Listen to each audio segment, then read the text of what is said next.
Sean todas y todos bienvenidos a un nuevo encuentro de Hoy Tiene la Palabra. En esta oportunidad y en el primer programa del año 2024 estamos con un invitado muy especial, Lionel de Melo. Bienvenido al canal, muchas gracias por tu tiempo. Me gusta estar contigo, Rubén, y con toda la audiencia. Empezando el año. Empezando el año, sí. Bueno, Lionel de Melo es una persona polifacética, porque realmente lo hemos conocido a través del deporte, a través de los años también, dentro de las actividades de la Confederación Atlética del Uruguay, pero aparte de ser un apasionado por el deporte, es un apasionado también de la gestión en todo lo que tiene que ver con el deporte. Entonces, la primera pregunta es justamente cómo nace en ti toda esa pasión por el deporte y el interés a través de los años desde tu juventud. Bueno, muy interesante. Yo, a mí siempre me gustó el deporte. De hecho, lo había practicado allá por la década del 80, en plena dictadura. Mi padre me había asociado acá a la Asociación Cristiana, ya por el año 80 y algo. Y a partir de ahí siempre tuve una vinculación. Pero bueno, después tenía un proyecto de vida familiar que era que yo estudiara Derecho y bueno, me recibiera. Entonces, por más que era un recreacional, me mantenía entre la natación, era la época de la natación, los primeros gimnasios de desarrollo ahí por la década del 90, fines de la década del 90. Y yo me recibo de escribano y me toca irme a Tacuarembó. Y en Tacuarembó, como actuario, ingresé en mi carrera judicial en Tacuarembó.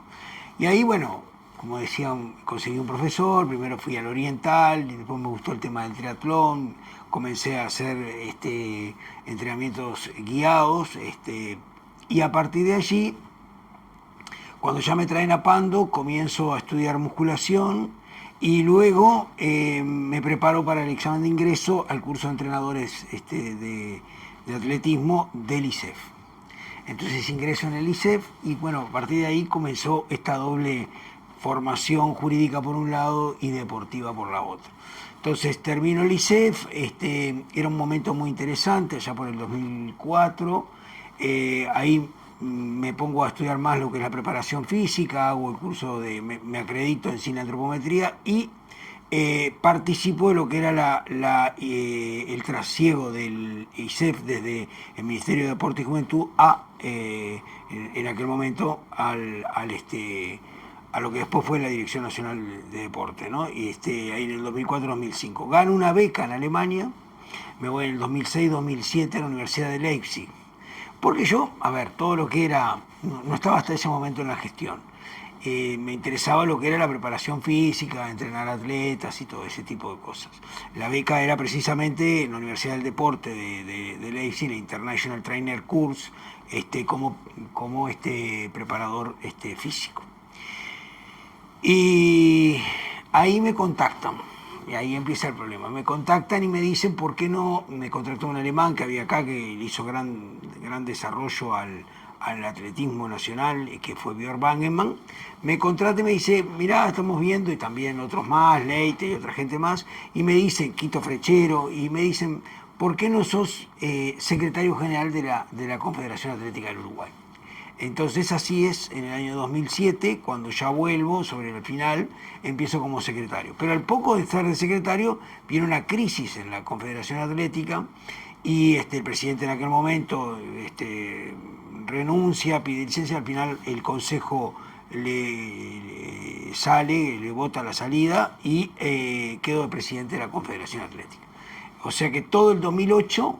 ahí empieza mi gestión, porque bueno, se decía que era importante que alguien que dominaba los campos tanto jurídico como atlético directamente estuviera, y ahí es mi primer periodo en la Confederación Atlética en el año 2008. Pero yo no me había ido a Alemania para solamente estar en la gestión, entonces ahí es cuando, fin del 2008, bueno, se ordenó la casa, quedó todo ordenado, yo me voy. Y comienzo mi trabajo más fuerte, pocos años, pero como entrenador. Ahí entreno atletas como Martín Mañana, como que además hizo la tesis, venía a casa a hacerla, es decir, ahí compartíamos toda la investigación. Después Pablo Gardiol, Michel Mari, un velocista, la tercera marca histórica de velocidad en el Uruguay, y en el año 2010 me nombran en lo que en el momento hoy es Secretaría Nacional de Deporte, en aquel momento Dirección Nacional de Deporte, número 2 de la dirección. Ahí estoy un rato, yo ya daba clases tanto en el ISEF, integré las primeras directivas del ISEF del pasaje a la universidad, primero por el orden de egresado, luego por el orden docente, y bueno, y ahí estoy ese año en la dirección de deporte, pero sobre septiembre renuncio. No me sentía a gusto y renuncié. Y seguí entrenando. Y ahí dando más clases, creo que, claro, entro acá de docente en la Asociación Cristiana de Jóvenes, en el Instituto Universitario, en la facultad, y me nombran después en el 2012, 13, me nombran en el Ministerio de Defensa. Ahí a cargo de toda la parte de lo que llamaba la Unidad de Coordinación y Desarrollo Deportivo Militar con las tres fuerzas. Ahí hicimos una serie de proyectos, entre los que están lo de las vacantes deportivas militares. Ahí trabajamos bastante, hasta que viene la crisis del 2016 en la Confederación Atlética del Uruguay. Yo había quedado igual ya vinculado a la Federación Internacional, o sea, a la Consuatle. Ahí había estado, bueno, ahí me eligen vicepresidente de la Consuatle, o sea, ya la gestión como que nunca más me pude salir de los temas de gestión. Y bueno, dando clase acá, y así transcurrió 2016 a 2019 como presidente, mi segundo periodo en la Confederación. Siempre que he asumido la Confederación es por una crisis, termino entregando en tiempo y forma el mandato, pero siempre ha sido por crisis. Bueno, ahí hicimos una muy linda experiencia, yo creo, festejamos los 100 años. Y bueno, luego seguí un poco más en el Ministerio de Defensa, luego dando muchas clases. Y en el año 2020, cuando me aprestaba a volver al campo del entrenamiento en forma directa, siempre he estado evaluando y haciendo, pero no entrenando gente específicamente. Ahí nuevamente me nombran, yo ya conservaba el cargo, sí, en la Consuatle de presidente del Comité de Auditoría, y ahí me nombran decano de la facultad acá. Es decir, un proceso de selección largo de explicar, y bueno, al final quedé yo. Es el primer decano que ha sido docente de la facultad acá durante años. O sea que la gestión deportiva como que me succionó, me llevó. Es así.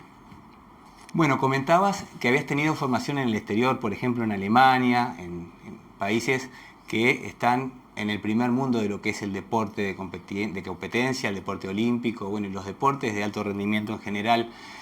Hay determinadas zonas del mundo donde se desarrollan de otra manera y evidentemente cuentan con otro tipo de recursos económicos, infraestructura, etc. En tu experiencia, a través de tu formación y todo eso que tú viviste, ¿qué cambio deberíamos ir haciendo nosotros para mejorar realmente las condiciones para los deportistas uruguayos?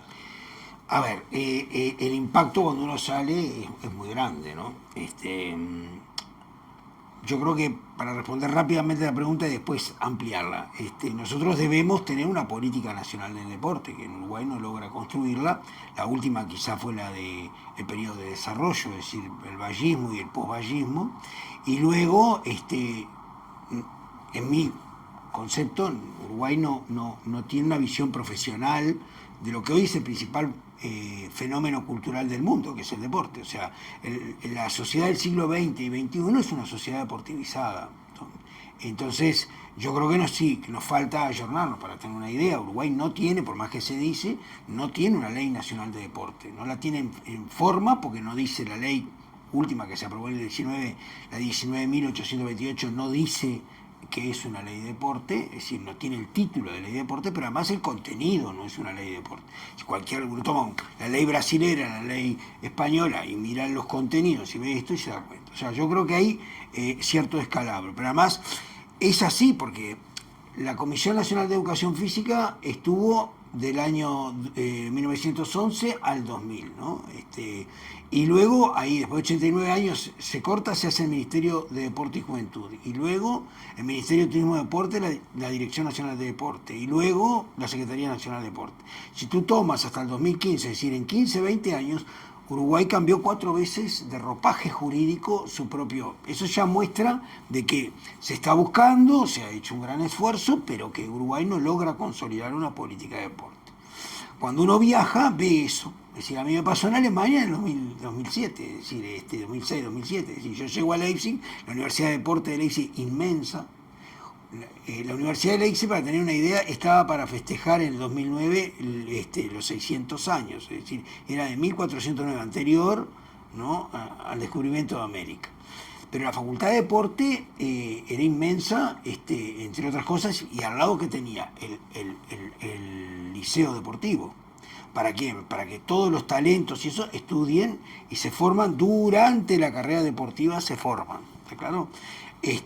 Y luego tenía el laboratorio, que era una cuadra de 4 pisos, el laboratorio de alto rendimiento. Y luego el laboratorio de medicina del deporte, otra cuadra, ¿se entiende? Había una planificación en torno al deporte.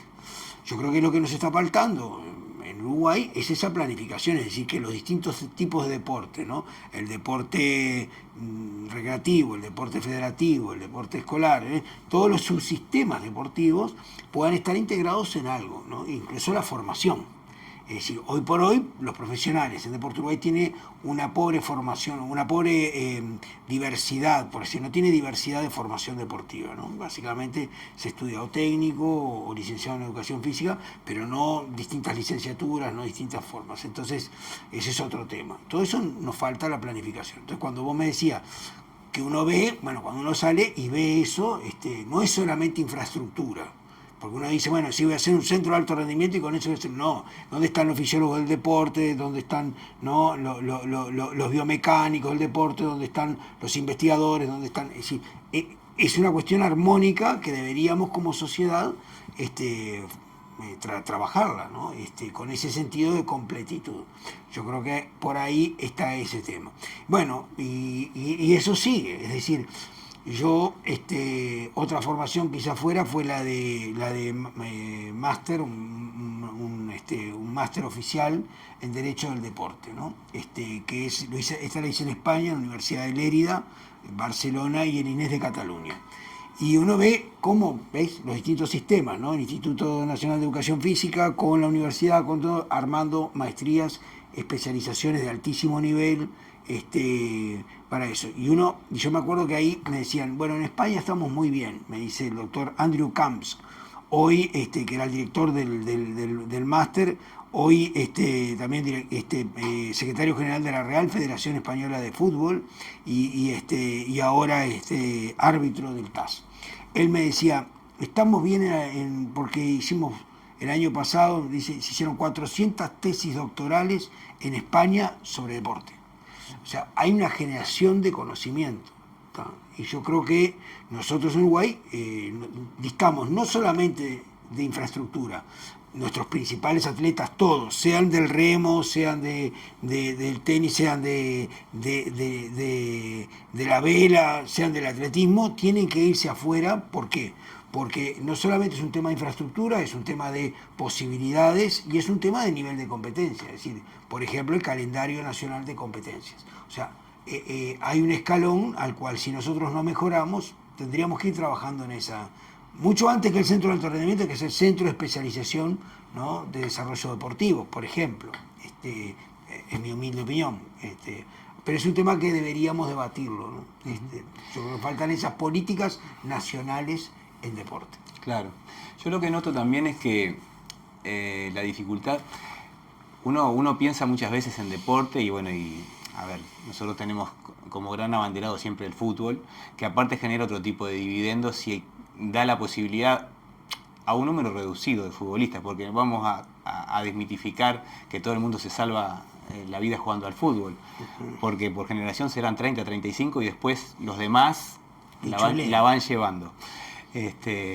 Y conozco, digo, por haber estado en el fútbol y tengo compañeros que llegaron al profesionalismo y todo, y que bueno, que algunos hicieron alguna diferencia económica, otros no, y otros les dio para alguna cosa, pero no demasiado. O sea, vías totalmente fuera de las luces, de la marquesina de lo que se ven los futbolistas que van a Europa y todo eso. Entonces, una de las cosas que yo veo que como sociedad sería importante, ¿cuál es la formación cultural que tiene el deportista más allá de la deportiva? Porque la carrera deportiva, sobre todo en el alto rendimiento, el máximo rendimiento que un ser humano puede tener, que, no sé, ponerle entre los 15 y los 30, 30 y algo de años, ¿qué hace después? Y cómo acompaña el sistema a estas personas que una vez que terminan su carrera deportiva, tienen que insertarse en la sociedad como ¿qué? Entonces, yo lo que noto muchas veces, y lo he hablado con algunos de nuestros atletas olímpicos, que a veces en la universidad de repente, siendo que iban a viajar a un campeonato sudamericano, a representar a Uruguay y todo, a veces no tenían la posibilidad que les reagendaran un examen, les armaran una mesa especial, y a veces hay un pensamiento bastante mediocre entre las personas que están en esos lugares, para generarle una condición a alguien que está representando el país y que está siendo abanderado y representando al Uruguay. Es algo de lo que tendríamos que mejorar y mucho, pienso. Bueno, vuelvo a decir, a ver, decía lo del fútbol. A mí me gusta una frase que dice, el fútbol, que la aprendí de Björn Bangemann, nosotros tenemos una monocultura deportiva, es decir, todo va al fútbol. Al fútbol van los que son para el fútbol y los que no tienen condiciones para el fútbol también van al fútbol, y que de repente serían tremendos lanzadores por el tamaño que tienen, el volumen y el peso corporal que tienen. Y al fútbol notoriamente no van a poder. Entonces, partiendo de eso ya tenemos un primer problema que, bueno, se podría atacar de distintas maneras. Pero volviendo al tema de la formación, desde hace muchos años está el artículo 89 de la ley 17292, que es una ley del año 2000, precisamente, que recientemente ha sido modificada en esta administración y que prevé que los deportistas puedan pedir mesas especiales y puedan tener justificadas las faltas cuando salen. ¿Es eso suficiente? No, es algo, por supuesto que es algo. También lo prevé para los funcionarios públicos. Uno dice, ¿y por qué los funcionarios privados no tienen, ¿no? La misma, que integran una delegación olímpica, no tienen? Lo cual sería hasta discutible constitucionalmente por el principio de igualdad. Pero no importa, hay algo previsto. Yo recuerdo hace muchos años, Emiliano Laza, cuando yo era presidente, en el anterior, fines del 2008-2009, había un liceo, él estaba en el liceo y en el liceo no le dejaban. Entonces yo hice la nota explicando, mostrando el artículo de la ley y bueno, y ahí pudo hacerlo. Nosotros acá en esta facultad tenemos una línea que queda absolutamente justificado, porque además la facultad le da a los chiquilines, si le da para que elija la Secretaría Nacional de Deporte, le daba históricamente, para que elija 2 atletas de alto rendimiento para hacer tener la beca y hacer la licenciatura. Y tenemos atletas de alto rendimiento que están en el ciclo olímpico, que han estado, y con mucho orgullo, y bueno, se les busca la manera, y han respondido ellos también muy bien. Y hoy, no los quiero nombrar, pero hay atletas, hay entrenadores de alto rendimiento que han sido recibidos acá como licenciados precisamente.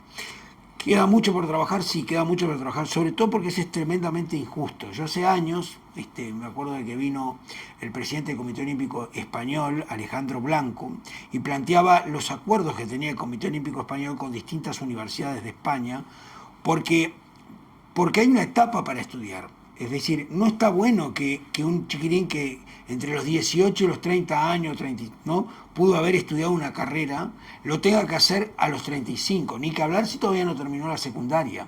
Porque hay varias generaciones que él se pierde.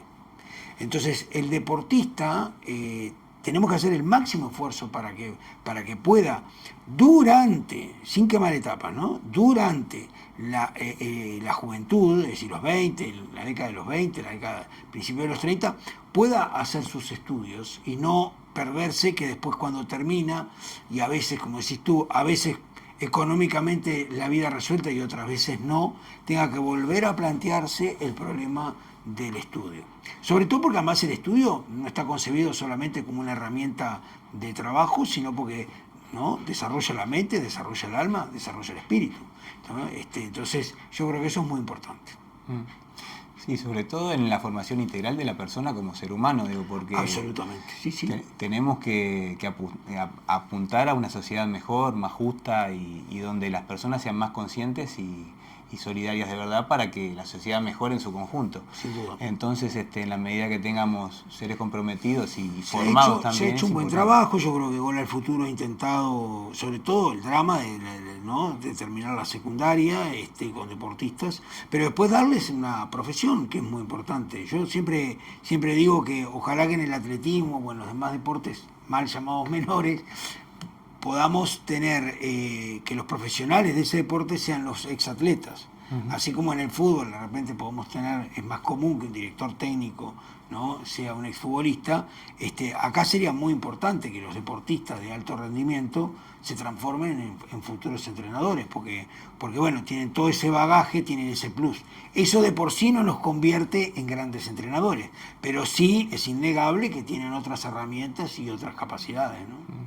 Bueno, justamente estábamos hablando antes de la nota que estaba arribando Ricardo Vera al Uruguay. Claro. Y Ricardo es una persona que se dedica a otras actividades, habiendo sido finalista olímpico, y que no se dedica mayormente al deporte. Y a mí me parece una persona con una experiencia que está siendo desperdiciada, porque realmente tiene tanto para aportar, finalista olímpico, Juegos Olímpicos, campeonatos del mundo, siendo protagonista y teniendo marcas que hoy por hoy en su prueba, que eran los 3.000 metros con obstáculos, no existen en Sudamérica. Exacto.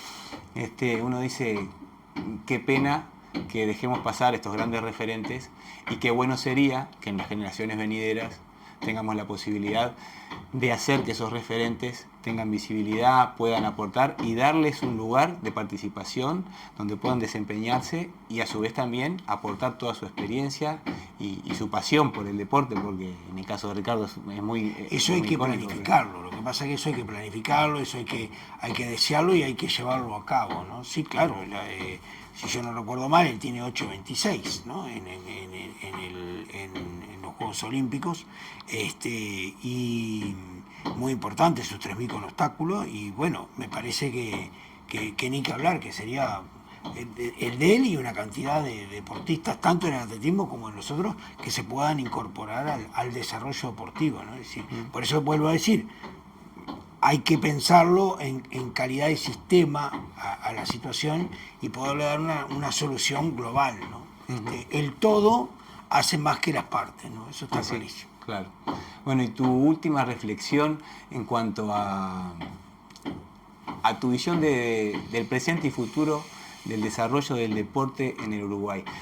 Es cierto que los profesionales del deporte han mutado bastante en cuanto a la formación. Por ejemplo, los profesores de educación física antes se formaban más, capaz que hasta desde el alto rendimiento o más como entrenadores, o sea, tenían un perfil menos lúdico que tienen ahora. Ahora hay una parte también de la parte de recreación, del deporte y salud, en fin. Ha ido un poco mutando, hasta inclusive los ingresos en las instituciones públicas, como puede ser el ISEF, por ejemplo. Antes existía un examen de ingreso, hasta con marcas y determinadas cuestiones que ahora ya no existe, hay un sorteo, en fin. ¿Cómo ves esta realidad y cuál es tu visión para el futuro y qué te parece que sería lo mejor para seguir creciendo en este aspecto? Yo vuelvo a decir, hay que juntar todos los estamentos del deporte, una ley no es simplemente una ley, es decir, no es una ley para atrás ni es una ley para hoy, es una ley que permite, es decir, por ejemplo, el famoso Plan Nacional de Viviendas, hizo en el Uruguay una cantidad de viviendas, ¿no? Es decir, es una ley que se proyecte, no puede ser para atrás. Cuando digo eso, digo también que es necesaria la regulación de la profesión. Es decir, ¿por qué hoy un chiquilín va a estudiar educación física si luego sale y en el mercado laboral, olvídate de lo que es la escuela, trabajan, ¿no? Ahora hay una exigencia ahí de una constancia o de formación, algo muy suave en un artículo de la ley 19828, o sea, me parece que la regulación de la profesión, las regulaciones de la profesión es un hecho que se impone con una pirámide, es decir, que arranquen el monitor, que sigan el técnico, que sigan el licenciado, que sigan el magíster, que sigan el doctorado, es decir, que tenga una visión de desarrollo. ¿Está claro? Me parece que eso son cosas como materias pendientes que Uruguay tiene en cuanto a la formación de recursos humanos. Otra materia pendiente que tiene es la diversificación. Es decir, yo recuerdo hace años, cuando yo fui a Alemania, me llamó la atención que en la facultad no había profesor de educación física. Entonces pregunté por qué. Entonces me dicen, no, los profesores de educación física se forman en la Facultad de Ciencias Pedagógicas. Acá vienen a hacer algunos deportes. Acá es formación en deporte. Y ahí había unos 2 años comunes y 2 años de especialización. En los 2 años comunes salías licenciado en deporte de alto rendimiento, licenciado en deporte de salud, es decir, lo que vendría a ser todo lo que es hoy la recuperación, la fisioterapia, etc., y licenciado en gestión deportiva. Entonces yo le pregunté, ¿en gestión deportiva? Claro, ¿no? Hace casi 20 años, y ellos me dicen, sí, porque hoy el deporte es gestión o no es. Es decir, el mundo va a una velocidad enorme, enorme. En el tema del deporte, todos los días se hacen y deshacen cosas, se sigue escribiendo, se sigue investigando. Porque el deporte, por ejemplo, olvidémonos del deporte de alto rendimiento, el deporte recreacional no es la recreación del entrenamiento, es decir, el entrenamiento del deportista no profesional no es la no profesionalidad del entrenamiento, es decir, requiere, ¿no? Sean poblaciones específicas, diabetes, obesidad, es decir, es un campo del saber enorme que en Uruguay debería reconocerlo y debería desarrollarlo. Eso me parece que estamos ahí en un debe y hay que... Y después la inversión pública.